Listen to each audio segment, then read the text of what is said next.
Series ini dimulai dengan berita mengejutkan. Korea Selatan dan Korea Utara telah berhasil mencapai kesepakatan untuk bersatu kembali.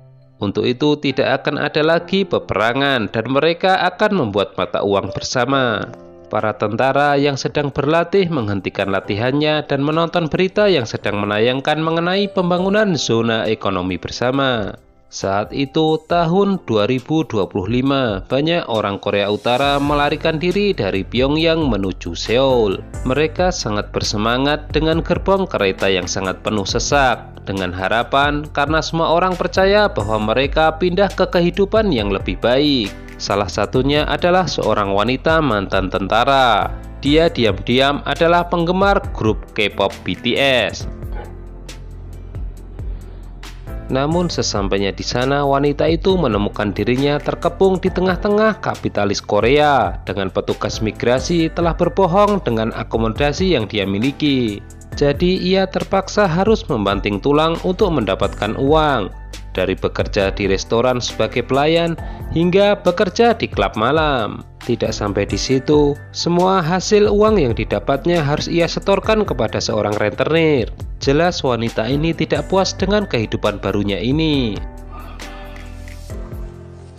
Orang-orang rentenir datang dengan membawa seorang wanita dalam keadaan penuh darah, memberitahu jika wanita tersebut hendak kabur tanpa membayar. Wanita yang dibawa mereka itu ternyata adalah teman kerjanya di restoran. Saat akan dilecehkan, ia pun segera mengambil pistol dan kemudian menembak ketiga orang tersebut dan menyuruh temannya itu mengambil semua uang dan pergi dari sana. Dia sama sekali tidak asing dengan permusuhan semacam ini, mengingat dia bertugas di ketentaraan dan akhirnya membunuh mereka semua. 1 tahun kemudian, wanita tersebut mengenakan jas hujan dan ia pun melihat berita di televisi jika dirinya menjadi buronan polisi. Itu membuatnya putus asa. Ia lalu mengambil pistol lalu meletakkan di dahinya. Seorang lelaki kemudian berjalan mendekati wanita tersebut, menanyakan keadaannya, kemudian berkata jika kau adalah pencuri yang hanya menargetkan orang-orang jahat. Karena terkejut, ia sontak mengarahkan pistolnya ke arah pria itu. Dengan tenang, pria itu mengatakan jika ia memiliki rencana besar dan dia diminta bergabung. Pria tadi menyebut dirinya profesor dan kini ia bersama orang-orang rekrutannya yang lain sedang berjalan menuju sebuah bangunan yang akan mereka jadikan markas. Profesor menyuruh mereka untuk berbicara secara informal dan memanggil satu sama lain dengan menggunakan nama panggilan sebagai ganti nama asli, yaitu nama kota. Rio mempunyai kemampuan meretas komputer dan jaringan, sementara Denver merupakan mantan petarung. Namun ia tidak sendirian karena didampingi oleh sang ayah, yaitu Moskow, yang merupakan seorang penambang dan ahli menggali.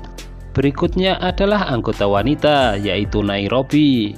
Dia adalah ahli pemalsuan, setiap ucapannya adalah bohong dan mengaku terlibat kejahatan besar. Selanjutnya ada Helsinki dan Oslo yang merupakan preman dari Yanbian, membunuh seluruh komplotan itu sebelum pergi. Kemudian ada Berlin, berasal dari Camp Kechon di utara yang sangat kejam. Dan yang terakhir adalah wanita yang kita ceritakan tadi memilih Tokyo. Setelah semua selesai memilih kota, profesor memberitahu jika mereka akan melakukan pencurian uang terbesar dalam sejarah. Jumlah yang mereka target bukan main-main, yaitu 4 triliun won. Namun setelah itu mereka akan menghilang dan tanpa ada yang terluka atau mati.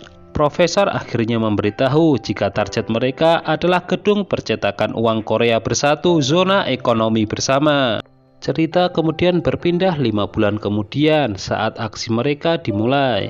Youngmin adalah direktur bank yang sedang mendengarkan ucapan dari wakilnya. Ia menjalin hubungan gelap dengan karyawannya sendiri yang bernama Misun. Wanita itu meminta kejelasan hubungan mereka dengan mengaku hamil, namun Youngmin sudah tahu ia berbohong. Hari itu telah terjadwal ada kunjungan murid-murid dari sebuah sekolah. Di waktu yang sama, Nairobi dan Tokyo menyamar untuk menjadi bagian mereka. Sementara teman-temannya yang lain bertugas untuk membajak truk yang akan membawa bahan-bahan pembuatan percetakan uang. Komplotan ini benar-benar bergerak dengan sangat rapi. Mereka pun dengan menggunakan atribut yang sama serta memakai topeng. Dalam sekejap, polisi pengawal truk tersebut berhasil mereka sandra. Tim profesor yang lain menodongkan senjata kepada sopir truk dan polisi. Tujuannya adalah untuk mengambil alih mereka dan melakukan penyamaran. Dan sejauh ini rencana mereka berjalan mulus. Mereka berhasil melewati pemeriksaan identitas hingga akhirnya mereka diizinkan masuk. Di antara rombongan siswa yang melakukan kunjungan terdapat satu nama, yaitu Anakim. Ia memisahkan diri dari rombongan dengan pergi ke toilet. Di dalam bank, Tokyo dan Nairobi tengah diperiksa oleh petugas sebelum masuk ke dalam. Tapi mereka berdua harus ketahuan, yang membuatnya mengeluarkan senjata dan menembak ke segala arah. Tak lama dari itu, para tim profesor yang lainnya memasuki semua ruangan yang berada di dalam bank.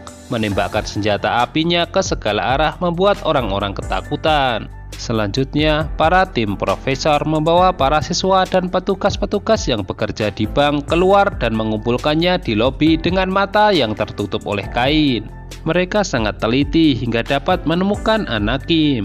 Setelah situasi kondusif, para tim profesor melepas topeng yang dikenakannya, kemudian menyuruh orang-orang mengeluarkan ponselnya dan menyerahkan kartu identitasnya. Tepat pada saat itu, terdengar telepon berdering. Mereka menduga jika itu adalah panggilan dari kantor pusat. Berlin terpaksa menyeret Misun untuk mengangkatnya, namun sebelum itu ia mencoba menenangkan wanita itu terlebih dahulu. Di ruang penyimpanan uang, Moskow, Denver, dan Rio tengah berusaha membobol brankas. Setelah berhasil, Moskow membuka pintu brankasnya dan melihat tumpukan uang di dalamnya. Para tim mengambil semua uangnya dengan memasukkannya ke dalam tas. Berlin pun kemudian mengabari profesor yang berada di markas kalau mereka akan keluar. Dan setelahnya, para tim bersiap dengan senjata mereka masing-masing dan tengah berdiri di depan pintu yang sudah terbuka. Saat polisi tiba, mereka bergegas memakai topeng. Para tim pun segera menembakkan senjatanya ke segala arah sebagai peringatan. Namun di luar dugaan, para polisi keluar dari mobilnya dan membalas menembaki mereka dengan menggunakan pistol. Para tim segera bersembunyi di belakang dinding kecuali Rio yang terkena tembakan dari polisi tersebut. Diperlihatkan jika sebelumnya Tokyo telah mengajari Rio menembak dengan benar. Di tengah baku tembak itu, Tokyo melemparkan granat asap ke arah polisi. Sementara tim lainnya membawa Rio memasuki bank dan segera menutup pintu utama. Beruntung tembakan polisi hanya mengenai rompi Rio. Begitu berita perampokan ini menyebar, para pejabat Korea Selatan menghubungi Korea Utara untuk membahas penyelesaian situasi ini. Kedua negara pun akhirnya sepakat untuk menempatkan kepala polisi zona ekonomi bersama sebagai kepala satuan tugas gabungan antara polisi utara dan selatan. Sementara itu, Berlin menyuruh semua orang membuka penutup matanya dan mengajaknya untuk bekerja sama. Mereka disuruh memakai baju merah sama dengan para tim profesor. Di waktu yang sama, Rio sedang meretas komputer di ruang direktur, sementara Berlin menghubungi profesor. Di luar, seorang wanita bernama Woo Jin datang. Ia adalah seorang negosiator. Ia akan bekerja sama dengan Moo Hyuk yang berasal dari Korea Utara. Saat pertemuan pertama ini, mereka tampaknya tidak percaya satu dengan yang lainnya. Berlin pun mendapatkan telepon dari Woo Jin dan Rio menghubungkan telepon itu dengan profesor. Terjadilah percakapan, namun sang profesor sengaja mengubah suaranya dengan menggunakan aplikasi ponsel. Mereka terlihat berbasa-basi dengan profesor meminta helikopter. Woo Jin menjawab jika semua ini adalah kesalahan lokasi percetakan uang yang terletak di perbatasan Korea. Ia menambahkan jika akan membantu mereka keluar dari situasi ini sebagai gantinya untuk membebaskan para murid. Setelah beberapa lama, Woo Jin melihat para tentara berpencar di seluruh gedung dan segera menuju tempatnya masing-masing. Dalam situasi seperti ini, Woo Jin justru pergi ke rumah Sun Ho dan ternyata Sun Ho adalah profesor. Sebelumnya, profesor menjelaskan kepada para tim kalau kedua Korea akan membentuk unit bersama dan setiap negara akan mengirimkan ahlinya. Ia telah menduga jika Selatan akan menggunakan seorang negosiator, yaitu Wu Jin. Itulah sebabnya Profesor sengaja mengambil hati wanita itu. Diam-diam Profesor mengabari para tim jika mereka akan dikepung oleh para tentara. Untuk itu, semua diminta untuk memakai topengnya dan memposisikan senjata mereka. Salah satu tentara membuat lubang, kemudian memasukkan kamera pengintai. Itu membuat Mu Hyuk melihat para tim Profesor yang sedang berdiri di depan pintu masuk.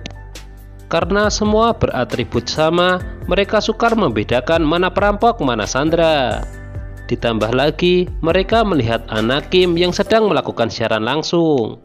Dan ternyata siswi itu bukanlah orang sembarangan karena merupakan putri duta besar Amerika Serikat.